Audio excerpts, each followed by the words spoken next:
அனைவருக்கும் வணக்கம் நண்பர்களே. இன்னைக்கு நம்ம வீடியோவில் எதை பற்றி பார்க்க போகிறோன்னா, முருகனுடைய சிறப்பு வாய்ந்த கோவில்களில் ஒன்றாக இருக்கக்கூடிய திருச்செந்தூர் கோவிலில் பார்த்தீங்கன்னா தற்போது நடைபெற இருக்கக்கூடிய கும்பாபிஷேகத்திற்கான ஏற்பாடுகள் என்னென்ன, எப்படி நடைபெற்று வருகிறது என்பதை தெரிஞ்சுக்கொள்ள இந்த வீடியோவை கடைசி வரைக்குமே ஸ்கிப் பண்ணாமல் பாருங்கள். இது போன்ற சுவாரஸ்யமான பதிவுகளுக்கு மறக்காமல் நம்ம சேனலுடைய பெல் பட்டனை கிளிக் பண்ணி சேனலை சப்ஸ்கிரைப் பண்ணிக்கோங்க. மேலும் உங்களுக்கு ஜோதிட ரீதியான சந்தேகம் இருந்துச்சுன்னா ஜோதிடத்தில் ஒரு தெளிவான பதிவையும் பரிகாரத்தையும் பெற்றுக்கொள்ள வீடியோவில் டிஸ்கிரிப்ஷனில் கொடுத்துருக்க நம்பருக்கு மறக்காமல் கால் பண்ணி தெரிஞ்சுக்கோங்க நண்பர்களே. வாங்க வீடியோக்குள்ளே போகலாம். முருகப்பெருமானுடைய அறுபடை வீடுகளில் பார்த்தீங்கன்னா 2ஆம் படை வீடாங்க திருச்செந்தூர் சுப்பிரமணிய சுவாமி கோவில் அமைஞ்சிருக்குதுங்க. இந்த கோவிலில் வருகின்ற 7ஆம் தேதி தாங்க, அதாவது திங்கட்கிழமையில மகா கும்பாபிஷேக விழா நடக்க இருக்குது. 15 ஆண்டுகளுக்கு பிறகு தாங்க கும்பாபிஷேக விழா நடைபெற இருக்கிறதால 10 லட்சத்திற்கு அதிகமான பக்தர்கள் வருகை தருவார்கள்னு எதிர்பார்க்கப்படுதுங்க. இந்த விழாவை முன்னிட்டு பார்த்தீங்கன்னா சுவாமி மூலவருக்கோ வள்ளி தெய்வானை அம்பாளுக்கோ தெய்வங்களுக்கு கோவில் உட்பிரகாரத்தில் வைத்து யாகசாலை பூஜை நடக்க இருக்குது. அதே போல் பார்த்தீங்கன்னா சுவாமி சண்முகரும் பரிவார மூர்த்திகளுக்கு கோவிலில் ராஜகோபுரம் அருகே 8000 சதுர அடியில் பார்த்தீங்கன்னா 76 ஓம குண்டங்களுடன் பிரம்மாண்டமாக யாகசாலையும் அமைக்கப்பட்டிருக்குதுங்க. இந்த யாகசாலையில் பல்வேறு வர்ணம் பூசியும் வண்ண பேப்பர் ஒட்டின்னு சித்திரங்கள் வரையப்பட்டு இருக்குது. அது மட்டும் இல்லைங்க, முருகனுடைய அறுபடை வீடுகளில் சுவாமிகள் சித்திரமாக வரையப்பட்டிருக்குதுங்க. மேலும் பார்த்தீங்கன்னா யாக குண்டங்கள் அமைக்கப்பட்டிருக்குதுங்க. இது தவிர யாகசாலை பகுதியில் இருக்கக்கூடிய தூண்கள்னு மேற்புற சுவர்கள் முழுவதுமே பார்த்தீங்கன்னா தங்க நிறத்திலான மிகவும் தரமான அட்டை ஒட்டப்பட்டிருக்குது. இதனால யாகசாலை பூஜை நடைபெறும் பகுதி தங்க நிறத்துல ஜொலிக்குதுங்க. அதே போல பார்த்தீங்கன்னா யாகசாலையில நடுவுல தாங்க பிரம்மாண்டமாக 5 அடி உயரத்துல பஞ்ச ஆசான வேதிகை உருவாக்கப்பட்டிருக்குது. அதுல ஆமை மீது 5 தலை நாகம் அமர்ந்திருப்பது போல உருவாக்கியிருக்காங்க.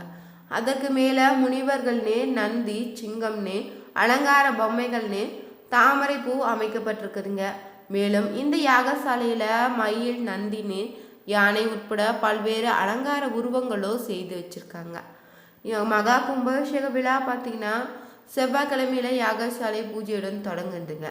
அன்று மாலையில முதல் கால யாகசாலை பூஜையை தொடங்கி 12 கால யாகசாலை பூஜைகள் நடக்குது. 7ஆம் தேதி அதிகாலையில தாங்க 12ஆம் கால யாகசாலை பூஜையும் காலை 6:15 மணிக்கு மேல் 6:50 மணிக்குள்ள ராஜகோபுர விமான கலசங்களுக்கு மகா கும்பாபிஷேகம் நடக்குதுங்க.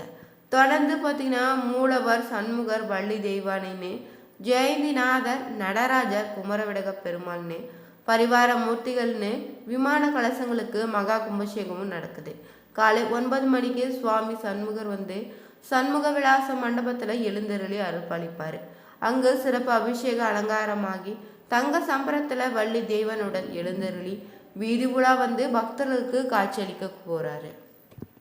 முருகப்பெருமானுடைய 2ஆம் படை வீடாங்க திருச்செந்தூர் சுப்பிரமணிய சுவாமி கோவில் சொல்லலாங்க. இது மேலும் பார்த்தீங்கன்னா சூரனை வதம் செய்த தலமாகவும் குரு தலமாகவும் விளங்கி வருதுங்க.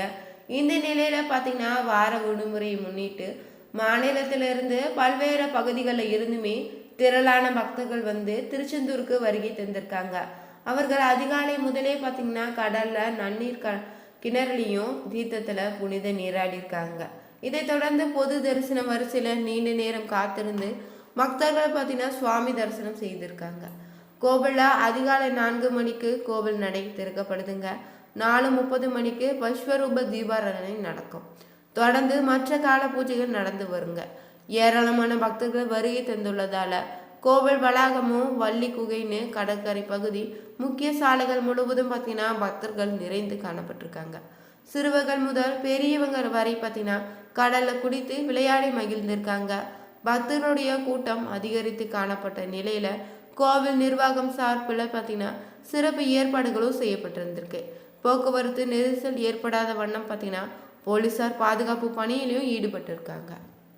திருச்செந்தூர் திருத்தலம் பார்த்தீங்கன்னா கடற்கரையில் அமைந்திருக்கக்கூடிய ஒரே முருகன் திருக்கோவில்னே சொல்லலாங்க. மற்ற ஊர்களில் அமைந்திருக்கக்கூடிய கடலை இருந்து திருச்செந்தூர் கடல் கிடையாதுன்னு சொல்கிறாங்க. இந்த கடல் பார்த்தீங்கன்னா முருக பெருமானுக்காக சிவபெருமானே உருவாக்கியதாக திருப்புகழ்ல அருணகிரிநாதரும் குறிப்பிட்டாருங்க. பாலதேவராயன் சுவாமிகள்னு திருச்செந்தூர் தல புராணத்தை தமிழை எழுதிய வெற்றிமாலை கவிராயர் ஆகியோருக்கு முருகப்பெருமானே பார்த்தீங்கன்னா நேரில் வந்து அருள் புரிந்த தலமாகவும் திருச்செந்தூர் சொல்லப்படுதுங்க. பலரது பிரச்சனைக்கும் பார்த்தீங்கன்னா பரிகாரமாக ஜோதிடர்கள் சொல்லக்கூடியது திருச்செந்தூர் சென்று வழிபடுவது தாங்க. ஆனால் திருச்செந்தூர் தலத்திற்கு எப்படி சென்று வழிபடணும், திருச்செந்தூர் செல்வதற்கு முன்னாடி நம்ம என்ன செய்யணும், எப்படி வழிபட்டா முருகனுடைய முழு அருளும் நமக்கு கிடைத்து தலையெழுத்து மாறி வாழ்க்கையில் மகிழ்ச்சி நிறையணும் பலருக்கு தெரியாத நிலையில தாங்க இருக்கிறீங்க. திருச்செந்தூர் தலத்திற்கு எப்படி நீங்கள் வழிபட்டா அளவில்லாத பலன்களை பெற முடியும் என்பதை தெரிஞ்சுக்கணுங்க. வாழ்க்கையில் நம்ம என்ன பிரச்சனை வந்தாலுமே அந்த பிரச்சனை நீங்க வேண்டுன்னு மகிழ்ச்சி கிடைக்கணும்னு நாம் வணங்கக்கூடிய ஒரே தெய்வம் தான் இந்த முருகன் இல்லைங்க. முருகனை வழிபடுவங்க நீங்கள் உலகம் முழுவதும் கோடிக்கணக்கில் இருக்கிறீங்கள. குழந்தை பாக்கியம் கிடைக்கன்னு, குருவருள் கிடைக்க, வேலை கிடைக்க, கஷ்டம் தீரன்னு, தோஷங்கள் நீக்குவதற்கு பலரும் பார்த்தீங்கன்னா திருச்செந்தூர் சென்று வந்தால் சரியாகன்னு பரிகாரம் சொல்வீங்க.